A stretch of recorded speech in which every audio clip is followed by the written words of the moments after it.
didn't spend much time here and didn't need any other amenities. I hadn't been in for several days and had a stack of bills and circulars to sort through. A computer firm wanted to arrange a demonstration of what computers could do to help my business.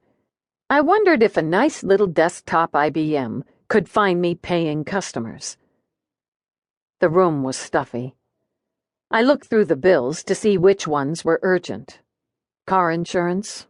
I'd better pay that. The others I threw out. Most were first-time bills. A few second-time. I usually only pay bills the third time they come around. If they want the money badly, they won't forget you. I stuffed the insurance into my shoulder bag, then turned to the window and switched the air conditioner on to high. The room went dark. I'd blown a fuse in the Pulteney's uncertain electrical system. Stupid. You can't turn an air conditioner right onto high in a building like this. I cursed myself, and the building management equally, and wondered whether the storeroom with the fuse boxes was open at night. During the years I'd spent in the building, I'd learned how to repair most of what could go wrong with it, including the bathroom on the 7th floor, whose toilet backed up about once a month. I made my way back down the hall and down the stairs to the basement. A single naked bulb lit the bottom of the stairs. It showed a padlock on the supply room door. Tom Charnock, the building's crusty superintendent, didn't trust anyone.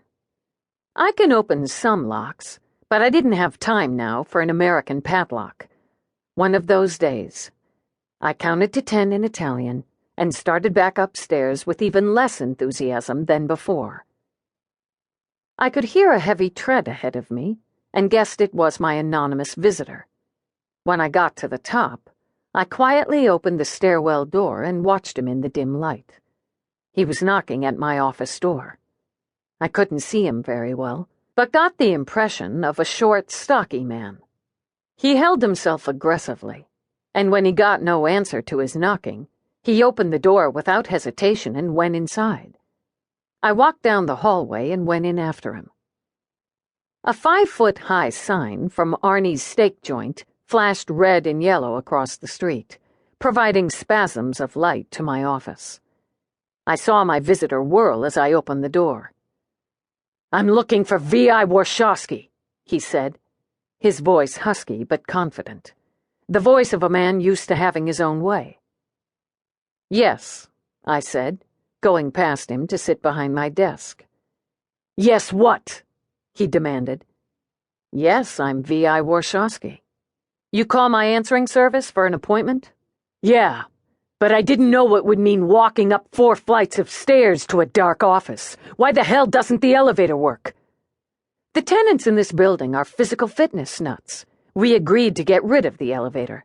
Climbing stairs is well known as a precaution against heart attacks." In one of the flashes from Arnie's, I saw him make an angry gesture. "I didn't come here to listen to a comedienne," he said, his husky voice straining. "When I ask questions, I expect to hear them answered." "In that case, ask reasonable questions.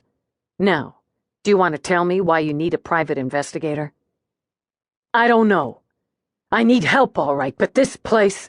Jesus. And why is it so dark in here?" "The lights are out," I said, my temper riding me. "You don't like my looks? Leave. I don't like anonymous callers, either." All right, he said placatingly. "Simmer down. But do we have to sit in the dark?" I laughed. "A fuse blew a few minutes before you showed up. We can go over to Arnie's steak joint if you want some light." I wouldn't have minded getting a good look at him myself. He shook his head. "No, we can stay here."